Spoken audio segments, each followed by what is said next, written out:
Здравствуйте, с вами передача «Акцент», и у нас представитель Следственного комитета Яков Марков. Яков Сергеевич, здравствуйте. Здравствуйте. Яков Сергеевич Марков окончил Уральскую государственную юридическую академию в 2015 году. В органах работает с 2015 года. Как полностью звучит ваша должность и с чем связана ваша работа? Так, моя должность полностью звучит как старший следователь Центрального межрайонного следственного отдела Следственного управления Следственного комитета России по Республике Саха-Якутия. Непосредственно базируюсь в городе Покровске Хангаласского района Республики Саха-Якутия. Работа моя связана непосредственно с расследованием особо тяжких уголовных дел, которые вызывают широкий общественный резонанс в обществе, а также в информационном пространстве. Последнее такое более-менее резонансное дело – это падение ребенка из окна школы. Кто вел, вы ли его вели и к чему пришли? Да, уголовное дело расследовалось непосредственно мною, но замечу, что ребенок выпал из окна детского сада. Детского сада? Да, с 3-го этажа ребенку там было 2,5 года. Расследование было завершено в кратчайшие сроки. В ходе расследования непосредственно были выяснены все причины, способствовавшие падению ребенка, а также было установлено виновное лицо, которое уже осуждено судом и назначено наказание в соответствии с Уголовным кодексом Российской Федерации. Сложно ли вести такие дела, потому что они связаны с детьми все-таки, и это такая большая ответственность, и какими качествами должен обладать следователь, какие-то, может, дипломатические обязательно навыки? Да, сложность, конечно, присутствует, потому что если преступление совершается в отношении ребенка несовершеннолетнего, тем более особо тяжкое, либо вызвавшее такие или иные тяжкие последствия, уже невольно сталкиваешься с человеческим горем. То есть родители, например, переживают по поводу случившегося с их ребенком. В этом случае необходимо иметь все-таки навыки коммуникации, направленные на то, чтобы успокоить родителей, и дальнейшим образом как-то отработать с ними, чтобы работа шла в положительном ключе и достигались определенные результаты. Давайте немножко раскроем, может, инкогнито Следственного комитета, сотрудников Следственного комитета на примере вас, да? Может, вкратце расскажете, что кончили, как вы вообще пришли к расследовательской деятельности? Непосредственно работаю я с 2015 года. Перед этим окончил обучение в очной форме Уральской государственной юридической академии, Институте прокуратуры. То есть это достаточно известный, сильный вуз по подготовке кадров, именно прокурорских кадров, следственных работников. То есть о том, что буду работать на данной профессии, я это решил еще в школьные годы. То есть непосредственно готовился к поступлению в данный вуз, то есть подготовка к экзаменам. И в связи с этим я поступил в данный вуз. Работа меня это всегда, заинтересовала еще с самого начала. То есть именно, что цель работы — это в первую очередь польза обществу.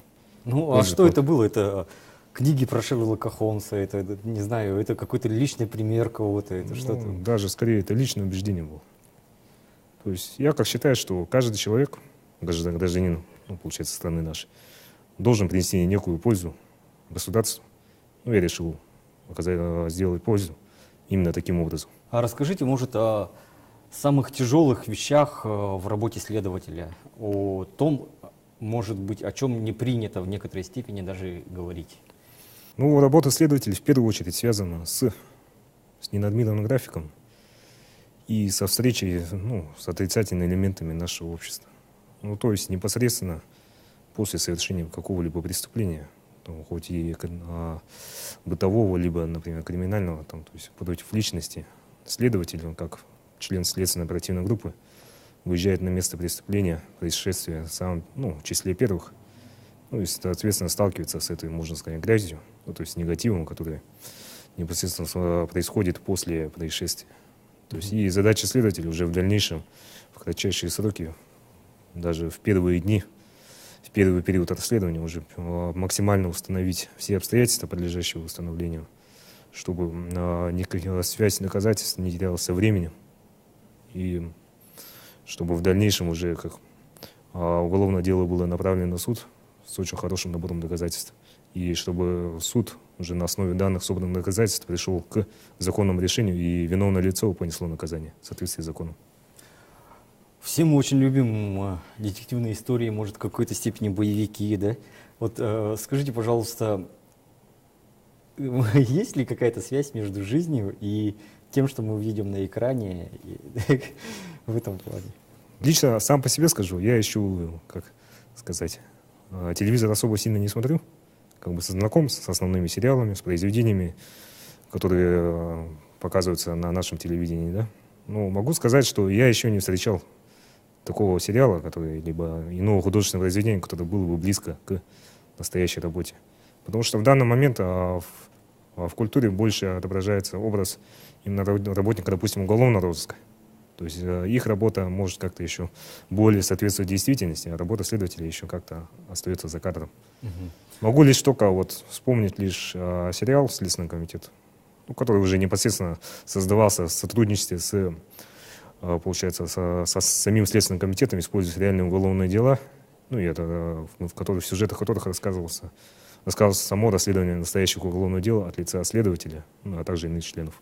Вообще вот как происходит? Вот поступает вызов, да, не знаю, какой-то очень резонансный. Опять же, ну не будем трогать тему детей, да, но может что-то там, ну, с криминалом связанное, да. И что делается следователем в первую очередь, если это не будет какой-то тайной? То есть там какие-то порошки, которые там определяют отпечатки пальцев, что-то такое? Могу рассказать все по порядку. Допустим, это может быть любое время суток, вечер, ночь. Поступает звонок, как правило, от оперативного дежурного полиции, территориального органа, так как правило, все после совершения какого-либо преступления, либо обнаружения находки сразу обращаются в 02. Вот. После звонка дежурного устанавливаются все первоначальные обстоятельства, после которых уже идет работа по сбору следственной оперативной группы, ее членов, организации работы, то есть распределение фронта работы, то есть потому что в следственной оперативной группе помимо следователей есть также иные члены, как эксперты, уполномоченные, участковые уполномоченные полиции. И в первый момент необходимо грамотно распределить работу между данными членами, чтобы каждый занимался своим делом и все происходило максимально оперативно. На месте же происшествия следователь, как правило, занимается осмотром места происшествия, то есть фиксирует обстановку происшествия, то есть где расположены значимые предметы. Это может быть орудие убийства, труп, а также иные следы, там, следы крови, там, следы орудия, например, огнестрельного орудия. То есть непосредственно вкупе с экспертом идет сбор, изъятие доказательств, которое потом уже дальше решается, как должно направляться на экспертизу, либо подлежит простому осмотру. Может, расскажете, с какими итогами подошел ваш отдел? Какие есть вехи, какие стремления, потому что закончился 17-й год, только начинается 18-й, и какие-то, может, есть пожелания? В общем, могу сказать, что наш отдел, конкретно Центральный межрайонный отдел, он как бы представлен и в Ангаласском районе, и в Горлом, ввиду того, что межрайонный. Могу сказать, что по результатам 2017 года мы показали хороший результат, то есть находимся можно сказать, в высоких позициях рейтинга. То есть непосредственно расследовались разнообразные дела, да, от тяжких, особо тяжких, вызвавшие общественный резонанс. То есть с учетом большой нагрузки, я считаю, что работа нашего отдела, можно сказать, хорошая за этот год. В следующем году себе и своим коллегам только могу пожелать улучшения результатов, чтобы дела расследовались качественно и законно. То есть, чтобы каждый наш результат приумножался в грядущем году, чтобы показатели только были выше. Также это пожелание могу адресовать другим своим коллегам, которые расположены в других районах нашей республики, чтобы в целом общими усилиями поднять имя Следственного управления по республике Саха-Якутия, чтобы на фоне других регионов наш субъект выделялся тем, что уголовные дела расследуются качественно и оперативно, и, в первую очередь, законно. Спасибо, Яков Сергеевич. Мы присоединяемся к поздравлениям ко Дню образования Следственного комитета. С вами была передача «Акцент» и я, Николай Борисов.